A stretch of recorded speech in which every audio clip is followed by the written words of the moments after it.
Welcome to A1 Storyteller, where true power meets truth and justice roars louder than prejudice. Here we bring you gripping stories that expose injustice, uplift the underestimated, and celebrate the silent warriors who refuse to back down. If you believe in standing up, speaking out, and staying strong, this is your channel. Now, buckle up, because today's story, it's going to shake you to your core. It was a bright Saturday morning in Willow Ridge Estates, a gated suburban community just outside Atlanta. The birds chirped, sprinklers hissed rhythmically across manicured lawns, and sunlight reflected off the windshields of gleaming SUVs lined neatly in driveways. Monica Bradley, 28, had just returned home after a grueling night shift at the local trauma center.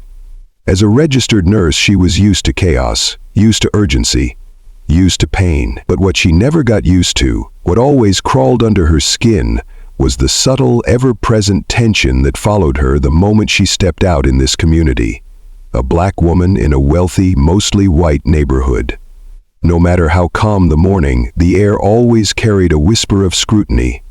Monica lived in her parents' home temporarily, helping her father recover after back surgery. Her father, Harold Bradley, a Vietnam veteran and longtime resident of Willow Ridge, had lived here for over 20 years. What many didn't know, especially the newer residents, was that Harold was not only respected but had recently been elected HOA president. But Harold didn't flaunt power. He believed in humility, quiet leadership, and community over control. So when Monica pulled into the driveway and stepped out of her car, wearing blue scrubs and a tired expression, she had no idea that this morning would ignite a firestorm fueled by ignorance, prejudice, and a shocking misuse of authority. Just 3 houses down, behind the twitching curtains of an immaculately kept home, Patricia Simmons watched Monica step out of her car. Patricia, the self-proclaimed eyes and ears of the neighborhood, had a history of calling in complaints. Whether it was teens skateboarding too loudly or someone's grass being an inch too high, Patricia made it her mission to keep order. She picked up her phone and dialed the private number of the HOA Security Patrol, known around the neighborhood as the HOA Cops.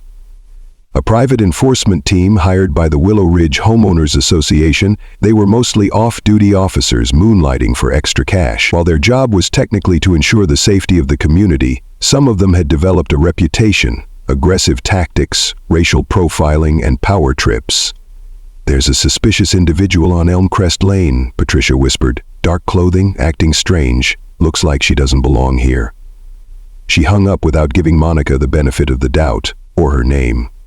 15 minutes later, a black SUV rolled into the cul-de-sac. It bore the HOA patrol emblem, an eagle perched atop a key and lock.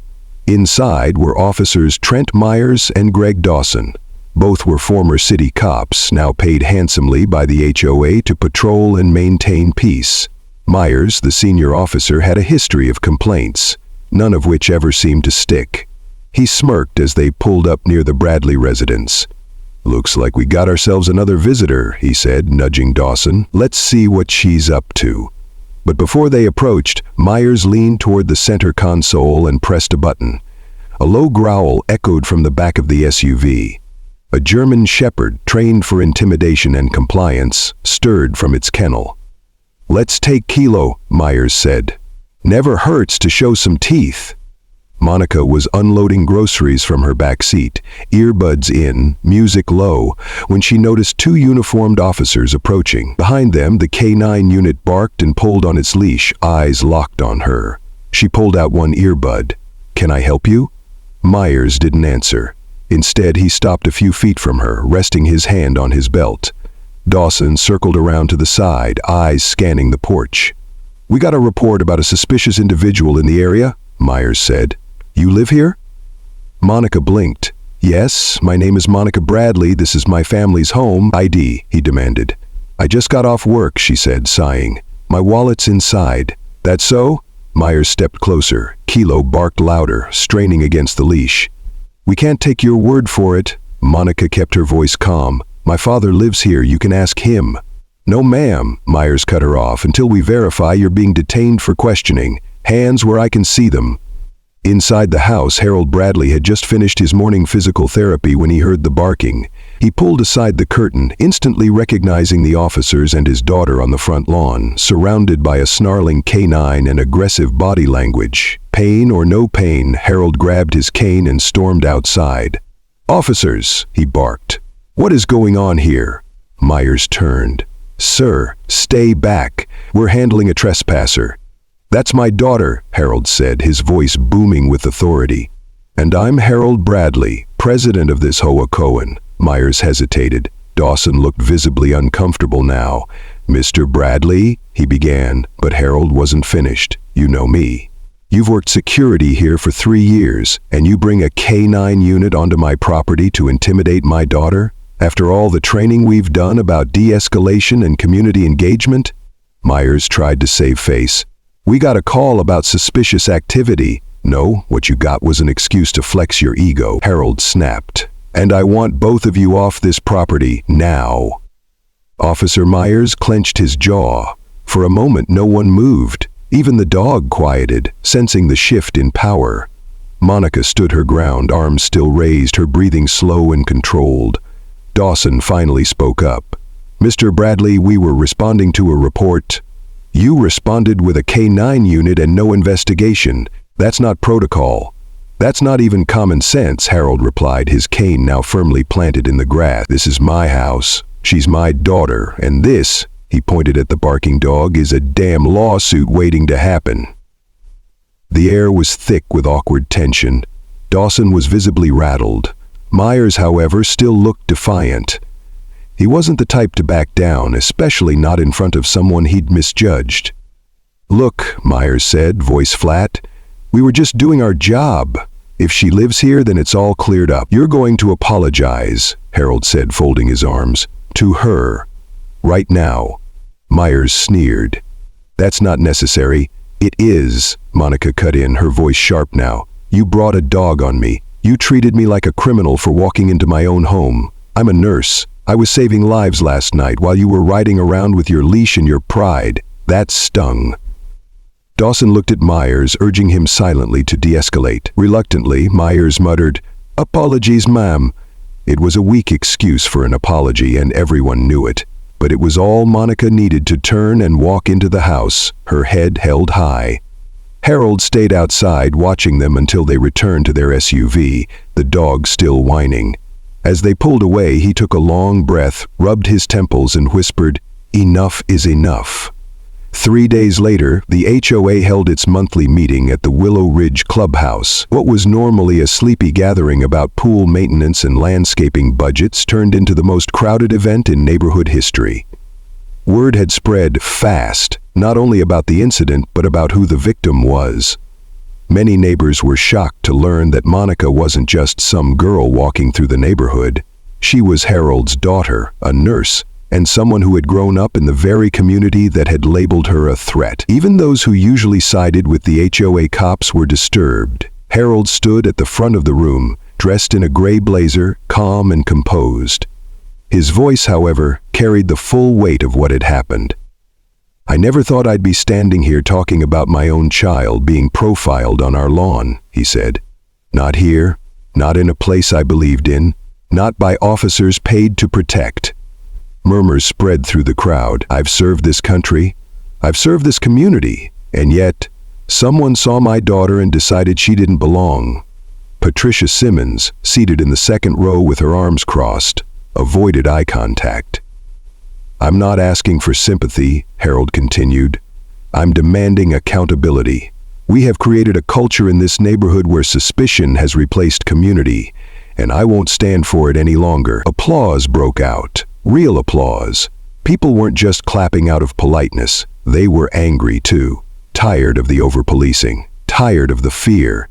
The very next day, the HOA board voted to suspend Officer Myers pending an investigation. Dawson resigned voluntarily, citing ethical concerns. Kilo, the German Shepherd, was removed from patrol duty permanently. But that wasn't all. Harold introduced new policy reforms for the HOA security team. Mandatory anti-bias training, community sensitivity programs, and a complete audit of how reports were handled. From now on, all anonymous tips would be followed by verification before any action was taken. Some residents pushed back. "This is going too far," Patricia grumbled to her circle of friends. "We're just trying to stay safe." But most of the neighborhood disagreed. Safe didn't mean targeted. Protected didn't mean policed. And Monica? She became a reluctant symbol of change. It didn't take long for the story to go viral. A local news station picked it up first, dubbing it the HOA K-9 incident. Then it spread, national headlines, trending hashtags, even a segment on a major morning show. Photos of Monica in her scrubs and Harold with his cane were everywhere. The internet had questions. Why does an HOA have a K-9 unit? How many times has this happened to others who didn't have a president for a father? Why does a black woman still have to prove she belongs in her own home? Monica did a short interview on a local podcast. Calm, measured, strong. "I'm not here to be famous," she said. "I'm here because what happened to me happens to people who can't speak up. I'm speaking for them." Part 10. Patricia's Reckoning. Back on Elmcrest Lane, Patricia Simmons had gone from neighborhood gatekeeper to community pariah. Her neighbors began avoiding her. One even returned a plate of cookies with a post-it note that read, "No thanks, we're trying to reduce toxicity." Eventually, the truth came out that Patricia had made multiple false or racially charged reports over the years, dozens of them. Black delivery drivers, Latino landscapers, mixed-race families at the pool. The HOA board quietly revoked her community liaison title, and she was barred from submitting unverified reports without evidence. She had become the cautionary tale. Weeks passed. The attention faded, the cameras left. Life in Willow Ridge slowly returned to normal. Only now, normal felt different. Kids played more freely on the sidewalk. Neighbors actually talked instead of just nodding. The tension, the watchful eyes, the unspoken boundaries. They weren't entirely gone, but they were thinner, lighter. Harold went back to tending his garden. Monica took on an extra shift at the hospital, but found time to volunteer at local youth centers, sharing her story and listening to theirs. One evening, as the sun dipped behind the Georgia pines, Harold and Monica sat on the porch together, sipping sweet tea. "You good, baby?" Harold asked. Monica nodded. "I am now." He looked out over the street. "You know, sometimes it takes a storm to wake folks up." "Yeah," she said softly, "but I'd rather be the thunder than the rain." They clinked glasses, and for the first time in a long time, peace didn't feel like silence. It felt like justice. Behind closed doors, the HOA board conducted a formal investigation. It wasn't just about what Myers and Dawson had done. It was about the system that allowed it to happen. The HOA president, Harold Bradley, now found himself investigating his own security hires. And it wasn't easy. "We made these choices," Harold told the board in a tense meeting. "We hired these officers. We gave them the authority. So this isn't just on them, it's on us." Some board members pushed back. "We were trying to make the neighborhood safer, Harold." "Safer for who?" he asked. "Because it damn sure wasn't safe for my daughter." The board fell into a rare silence. The audit revealed what Harold feared. Over 70% of all reported suspicious activity involved people of color. Yet Willow Ridge's non-white residents made up less than 20% of the neighborhood. There were also multiple complaints that had never been formally documented, most coming from delivery workers, nannies, and landscapers who said they were questioned, followed, or harassed by patrol. "This isn't a few bad calls," Harold said to the room. "This is a culture problem, and we have the power to fix it, so let's do it." And for once, the vote was unanimous. To bridge the gap between residents and reality, Harold proposed a new initiative, the Willow Ridge Community Forum. It was to be a town hall matter gathering where residents could share experiences, ask questions, and build understanding. The first one drew over 100 people, more than any HOA meeting ever had. Harold stood on stage next to Monica, who agreed to speak. She wore no makeup, just a gray hoodie and jeans. But when she took the mic, the room hushed like a cathedral. "I never wanted to be a symbol," she began. "But I didn't have a choice when someone decided I didn't belong where I've lived since I was 10. Eyes turned toward Patricia, seated stiffly in the back row. "I'm not angry that it happened to me," Monica said. I'm angry that it could have happened to someone without a voice. I'm angry that my neighbors, some of whom watched me grow up, chose fear over familiarity. A woman in the third row sniffled. A teenage boy lowered his head. Even some of the loudest opponents before were now sitting in silence, humbled. But I also believe people can change, she continued. That's why I'm here. Because if this community is going to be better, it starts with us facing the truth, even when it's uncomfortable. When she stepped back, the room gave her a standing ovation. It wasn't applause out of pity, it was respect. But just as things began to stabilize, a new headline broke. Former HOA officer Trent Myers under investigation for prior racial misconduct allegations. Turns out, Willow Ridge wasn't Myers's first stop. In his time as a city cop, he had racked up 5 misconduct complaints involving excessive force, including one case where a young Latino boy was tackled in front of his house after being mistaken for a robbery suspect. The department had quietly allowed him to resign, and he landed at Willow Ridge protected by the thin veil of private enforcement. The revelations sent shockwaves through the community. Suddenly, people who had once dismissed Monica's experience began asking harder questions. Why didn't we know?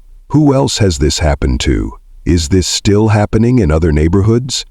And that's when Monica made a decision. She partnered with a local civil rights attorney and launched a nonprofit initiative, Safe Spaces Now, aimed at exposing abuse in privately run security teams like HOA patrols.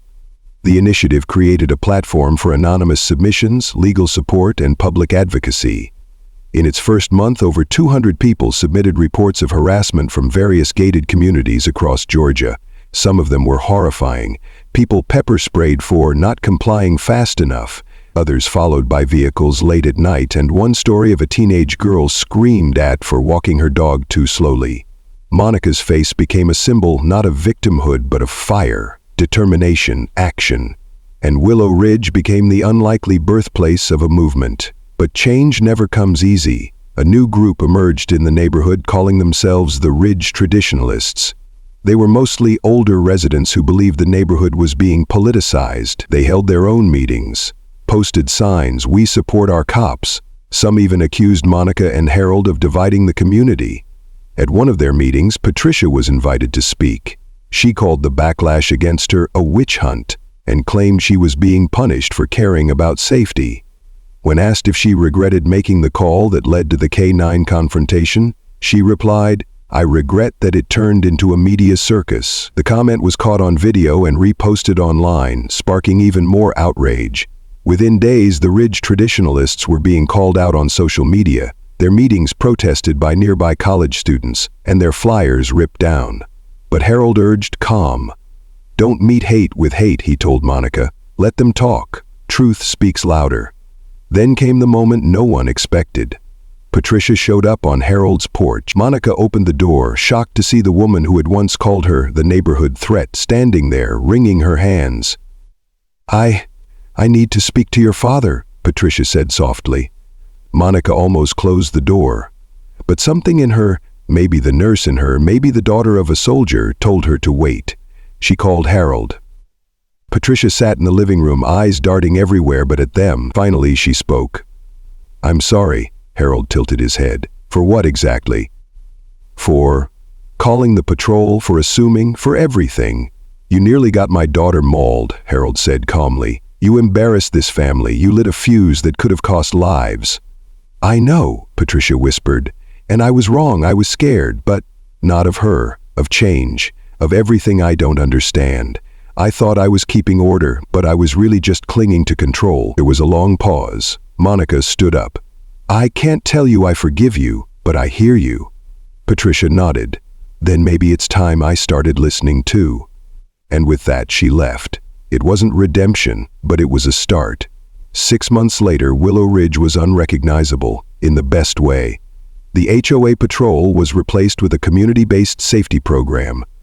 Officers were now residents, trained in de-escalation and accountability, and no longer armed unless local authorities were called. The forum had become a monthly ritual.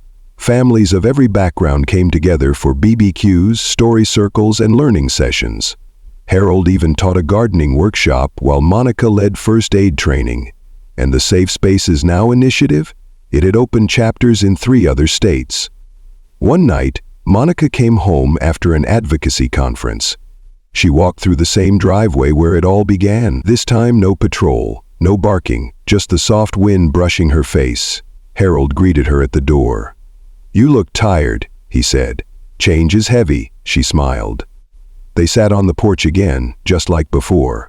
"Think they'll remember us?" Monica asked. "They better," Harold said, "because we sure as hell earned it." And that, folks, is the story of how one woman's courage, one father's voice, and one community's awakening took down a wall built on fear and replaced it with something stronger. This wasn't just about a dog or a patrol or a neighborhood watch gone too far. It was about the silent lines drawn in our minds, about who we see as neighbor and who we see as threat. But change? It doesn't start in headlines. It starts in driveways, on porches, in the choices we make when no one's watching. Here at A1 Storyteller, we bring you the real, the raw, and the righteous, because behind every injustice is a story, and behind every story, a soul brave enough to fight. If this moved you, share it. If it made you think, talk about it. And if it made you mad, do something. Until next time, stay strong, stay aware, and never stop telling the truth.